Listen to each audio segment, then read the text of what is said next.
दलित परिवार की भूमि सामान्य वर्ग का व्यक्ति भले ना खरीद सके और ना ही इसके लिए कानून है, लेकिन भूमाफिया जरूर दलित परिवार की जमीन पर कब्जा कर रहे हैं। ऐसा एक मामला जयपुर के कालवा रोड स्थित माचवा गांव का है, जहां एक दलित परिवार अपनी खातेदारी भूमि होने के बावजूद सरकारी भूमि पर रहने को मजबूर है। पति की मौत 10 साल पहले हुई, लेकिन आज तक पीड़ित पत्नी संतरा देवी के नाम भूमि का नामांतरण नहीं हुआ। न्याय की उम्मीद में पूरा परिवार जिला प्रशासन से लेकर पुलिस तक गुहार लगा चुका है। फिर नतीजा सिर्फ यही है, और क्या कुछ ये पूरा मामला है वो भी आपको इस रिपोर्ट के जरिए दिखाते हैं। न्याय की उम्मीद दर दर भटक रहा दलित परिवार। पति की मौत के 10 साल बाद भी नहीं खुला खातेदारी भूमि का नामांतरण। भूमाफियाओं ने किया दलित परिवार की खातेदारी भूमि पर कब्जा। फर्जी सोसाइटियों के पट्टे काटकर बनाई दुकानें। मजदूरी कर पेट पाल रहा संतरा देवी का परिवार। भूमाफियाओं के हौसले इतने बुलंद है कि एक गरीब दलित परिवार से भूमि का खातेदारी अधिकार छीन लिया और फर्जी सोसाइटियों के जरिए पट्टे काट दिए गए।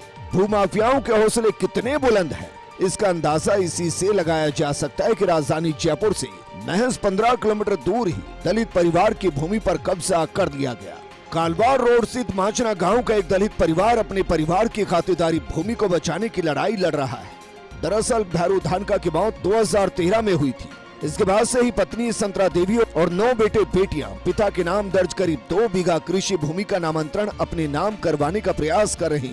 मेन कालवा रोड पर खसरा नंबर 396, 398/1, 398/3 उनके पति भैरू धानका के नाम दर्ज है, लेकिन भूमाफियाओं ने जमीन पर कब्जा कर दुकानें बना दी। पति की मौत के बाद भूमि का नामांतरण खुलवाने का प्रयास किया गया तो खुला नहीं। संतरा देवी और उनके बेटे कजोड़ और अशोक के मुताबिक पिता की भूमि का नामांतरण खुलवाने के लिए तहसील कार्यालय से लेकर जिला कलेक्ट्रेट, राजस्व मंडल तक चक्कर लगा चुके हैं। भूमि पर भूमाफियाओं की तरफ से किए गए कब्जे के खिलाफ पुलिस थाने में FIR दर्ज करवाई गई, लेकिन कार्रवाई के नाम पर नतीजा 0 रहा। मेरो पत्ती तो जब तक थी और अब भी बारो पत्ती की से तो जमीन तो और मन तो घुसबाई कौन दे, बड़े माए नहीं कौन बड़बा दे। अब तो मेरा पति ने मरिया पास तो मैंने माए नहीं कौन घुसबा दे रही। लालचंद जी शेरावत और कौन घुसबा दे रहा, राजेंद्र शेरावत जी कौन घुसबा दे रहा, झाजड़ा जी और यही मिलर सोसाइटिया ऊसाइटिया काट कूट पट्टा वट्टा बना मिला चाहिए। यही यहाँ का प्लाट विलाट खरीद मिला चाहिए। यही यहाँ का चाहिए जो दुकानियाँ काटने से मन तो घुसबाई कौन दे। और अम्मा तो सुन रही भाई नई सोसाइटी हो रही बताओ मुझे, बड़ी सोसाइटी तो बिकने भी चाहिए जो बिन और बेच दी बताओ मुझे दुकानियाँ न। पहले से मैं भाव कर रही जमीन माँ खींचिया माँ पिताजी के नाम से दोनों तरफ से जमीन 2 बीघा कुछ भी स्वाजे मैंने भाव करे जहाँ पिताजी ने खत्म हुआ के बाद में माँ नामांकन पटवारी जी के पास, तहसीलदार के पास, कलेक्टर के पास, मतलब प्रशासन के पास पूरा 4 तरफ भाग लिया। कोई नामांकन कोई सुनवाई नहीं माँ की। जिन्हें जाने नहीं आखे भाई ताकि जमीन तो बिकेड़ी से बेच दी, कोई लेन देना कौन। और ये बरसात की खेती कर रहा था मैं पहले शुरू से। पिताजी ने मरने के बाद में खूब प्रयास करियो गवर्नमेंट को, थानादार मुकदमा में लगाए, मुकदमा भी कोई सुनवाई नहीं। दुकान तफ्तीश भी कर रहे थे मगर कोई सुनवाई नहीं। मैं क्या हाल तक प्रशासन कोई सुनवाई नहीं कर रही।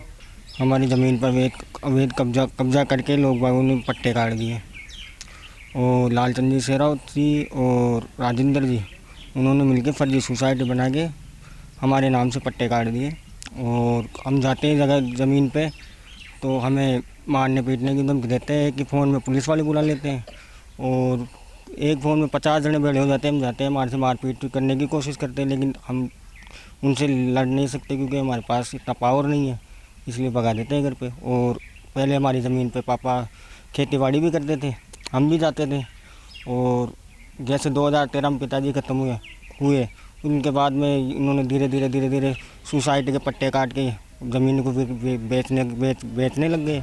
इस मामले में जब फर्स्ट इंडिया न्यूज ने कालवार तहसीलदार से बात की तो उन्होंने कहा कि संतरा देवी की तरफ से नामांतरण की अपील लगाई गई थी, लेकिन उक्त भूमि में अकृषि उपयोग होने के चलते हल्का पटवारी की तरफ से 135(2) की रिपोर्ट दी गई, जिसके चलते सभी हितधारकों को नोटिस भेजा गया और इस मामले में 3 जनवरी को सुनवाई है।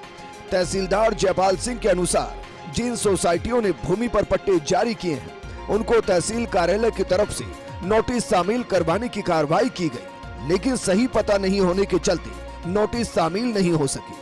स्थानीय लोगों से मिली जानकारी के अनुसार सबसे पहले 1991 में उक्त भूमि पर जय अम्बे सोसाइटी की तरफ से फार्म हाउस स्कीम के तहत 10 पट्टे जारी किए गए। इसके बाद इसी भूमि पर वर्तमान में काबिज दुकानदारों को एक तरफ सिरोही गृह निर्माण सहकारी समिति तो दूसरी तरफ विजयपुरा गृह निर्माण सहकारी समिति की तरफ से पट्टे जारी किए गए। कार्यालय उप जिला सहकार समितियां जयपुर शहर की तरफ से 11 जनवरी 2023 को जेडीए को लिखे पत्र के अनुसार सिरोही और विजयपुरा गृह निर्माण सहकारी समिति का कार्य क्षेत्र उनके ग्राम तक ही सीमित है, जबकि इन गृह निर्माण सहकारी समितियों के द्वारा शहरी क्षेत्र में कार्य किया जा रहा है, जो कि नियम विरुद्ध बताया गया। ये भैरूपुत्र मांगू का विरासत का नामांतरण हल्का पटवारी से प्राप्त हुआ है, जो विवादित श्रेणी के अंतर्गत पटवारी ने यहाँ पे प्रेषित किया है।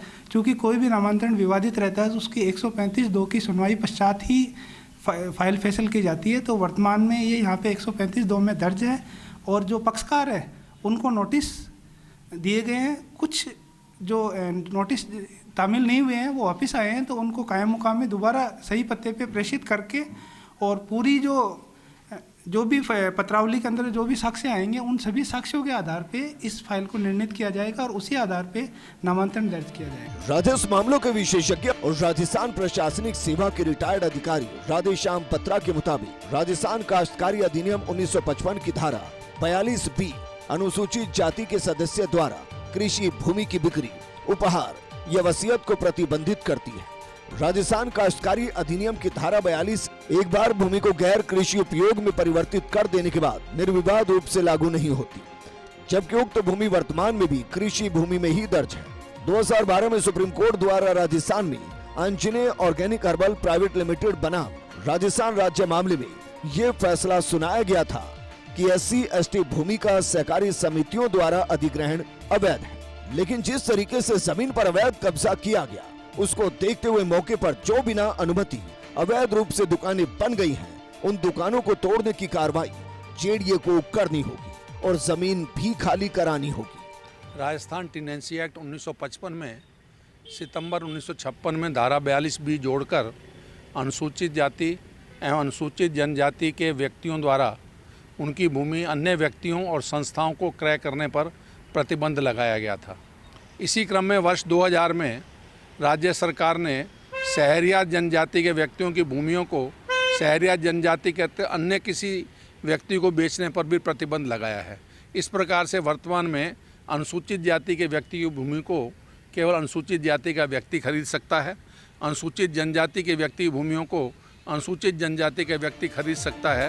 तहसीलदार, जिला कलेक्टर से राजस्व मंडल और पुलिस तक गुहार लगाने के बावजूद दलित परिवार को न्याय मिलना दूर की कौड़ी बना हुआ है, बल्कि भूमाफिया अभी भी दलित परिवार की भूमि पर पट्टे काटकर धड़ल्ले से बेच रही है। संतरा देवी के परिवार ने तहसील, जिला प्रशासन और राजस्व मंडल में अर्जी लगाई। कालवाड़ थाने में 18 जुलाई 2024 को FIR दर्ज करवाई, जिसकी जांच सहायक पुलिस आयुक्त सुरेंद्र सिंह राणावत ने की। लेकिन पीड़ित परिवार को जब पुलिस अधिकारी से न्याय की उम्मीद नहीं दिखी तो जांच अधिकारी बदलने की गुहार लगाई गई। इसके बाद जांच सहायक पुलिस आयुक्त रणवीर सिंह को सौंपी गई। फिर भी एक सवाल का जवाब अभी भी मिलना बाकी है कि आखिर दलित परिवार को न्याय कौन दिलाएगा? क्या जिला प्रशासन या पुलिस प्रशासन न्याय दिलाएगा या जेडीए और रेवेन्यू बोर्ड? और इस पीड़ित परिवार के नाम जमीन कैसे दर्ज होगी? ये ऐसे सवाल हैं जिनके जवाब अभी मिलना मुश्किल है। ST/SC की जमीन को भूमाफियाओं से बचाने के लिए कोर्ट और सरकार की ओर से तमाम नियम कानून कायदे बनाए गए, लेकिन आज भी सरकार और कोर्ट के कानून कायदों के बावजूद दलित परिवार की ज़मीन खुर्द-बुर्द की जा रही है। और कालवाड़ के माचवा गांव का ये संतरा देवी का दलित परिवार भी आज यही कारण है कि भूमाफियाओं की वजह से सरकारी भूमि में रहने के लिए मजबूर है। एक तरफ संतरा देवी का परिवार को तहसील कार्यालय, जिला कलेक्ट्रेट और रेवेन्यू बोर्ड में अपनी गुहार लगा चुका है, वहीं पुलिस में भी FIR दर्ज करवाकर न्याय की गुहार लगा रहा है। क्या ये तमाम पुलिस प्रशासन की ओर से संतरा देवी को परिवार को न्याय दिलाने में मदद मिलेगी या फिर नहीं? कैमरा पर्सन सुरेंद्र सिंह के साथ Dinesh Kasana, first India news, Jaipur.